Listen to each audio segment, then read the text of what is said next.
Muraho ibihe byiza kuri mwese tubana kuri ST20 Media Lab mu kiganiro mu binyamakuru. Dukomeje kandi kubihanganisha muri ibihe bitoroshye u Rwanda hamwe n'isi yose turimo byo kwibuka ku nshuro 32 jenoside yakorewe abatutsi. Ngaho niba ufite iminota mike tera gatebo banze wumva aya makuru nubwo adashimishije rwose. Mu karere ka Ngororero umuturage ukekwaho ingengabitekerezo yaragoye ijambo rya Perezida Paul Kagame mu kwibuka yibasira abayirokotse. Naho i Rubavu babiri barimo ufungiye icyaha cya jenoside imyaka 13 batawe muri yombi bakurikiranywe ingengabitekerezo yayo. Uti byabaye ryarese byagenze gute mu buhe buryo? Byose ni iminota mike ubundi tubikure mu rujijo. Ngiye muri kumwe ndi Steven ST20 ikaze. Reka duhere kuri iyi nkuru mu karere ka Rubavu aho babiri barimo ufungiye icyaha cya jenoside imyaka 13 batawe muri yombi bakurikiranyweho ingengabitekerezo ya jenoside. Abantu babiri bo mu karere ka Rubavu barimo umwe w'imyaka 62 wigeze gufungirwa icyaha cya jenoside yakorewe abatutsi akamara imyaka 13 muri gereza batawe muri yombi bakurikiranyweho ingengabitekerezo yayo. Umwe yatawe muri yombi ku wa 9 Mata 2026 mu masaha y'igitondo akekwaho kubwira uwarokotse jenoside y'imyaka 47 ko yamutemagura akamuterera muri parafo y'inzu nk'uko abandi yabisha akaba ari abajugunye. Mbega gahinda. Ku makuru dukesha Igihe nuko undi wafunzwe ari umusaza w'imyaka 72 wo mu murenge wa Nyundo akagari ka Mukondo wafunzwe tariki ya 7 Mata muri uyu mwaka 2026. Yafunzwe nyuma yo kumva ikiganiro cyatanzwe maze agira icyo avuga ko utanze inyunganizi ku kiganiro. Uyu akaba ari uwarokotse jenoside yakorewe abatutsi w'imyaka 67. Yavuze ko ibyo ari kuvuga atagombye kubivuga kuko nawe yisha abahutu muri Mukondo. Yahise atabwa muri yombi n'urwego rw'igihugu rw'ubugenzacyaha RIB afungirwa kuri sitasiyo ya Kanama.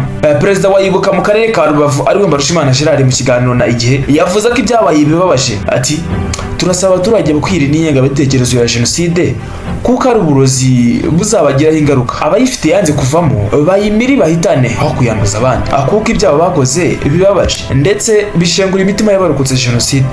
Twibutse mu karere ka Ngororero umuturage ukekwaho ingengabitekerezo yarogoye ijambo rya Perezida Kagame mu kwibuka yibasira abarokotse. Komiseri umuryango Ibuka ariwe Manirarora Annonce yavuze ko nubwo hashize imyaka 32 jenoside yakorewe abatutsi baye hari ingengabitekerezo yayo kigaragara kugeza ubwo mu bikorwa byo gutangira kwibuka muri uyu mwaka umwe mu baturage yahagurutse ubwo abandi bumvaga ijambo rya Perezida Paul Kagame uwo akavuga amagambo yibasira abatutsi. Ibi byavugiwe mu gikorwa cyo kwibuka ku nshuro 32 jenoside yakorewe abatutsi ku wa 10 Mata uyu mwaka wa 2026.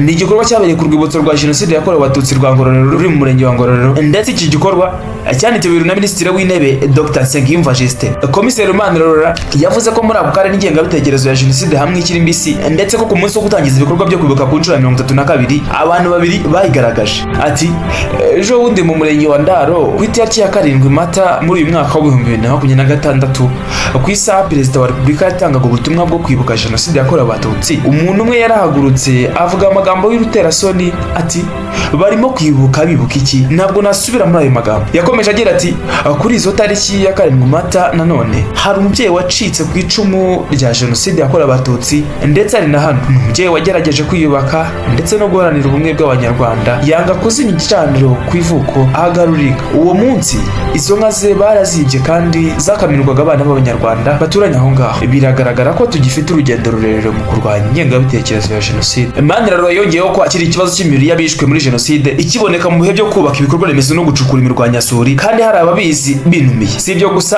kuko yakomeje avuga ko hari n'imibiri bagiye gushyingura yabonetse muri ubwo buryo nyuma y'imyaka 32. Yaboneyeho gusaba abantu bagifite aya makuru kuyatanga kuko gushyingura uwawe ari uburyo bwo gukira ibikomere abakoze jenoside yakorewe abatutsi bagifite. Nanjye reka nsoze ntyo nkomeza kubifuriza gukomera muri ibihe bitoroshye. Ngende Steven ST20 iki ni ikiganiro mu binyamakuru mukurikira kuri ST20 Media Lab haba kuri YouTube ndetse no kuri TikTok ndetse n'izindi mbuga nkoranyambaga. Nawe utaha.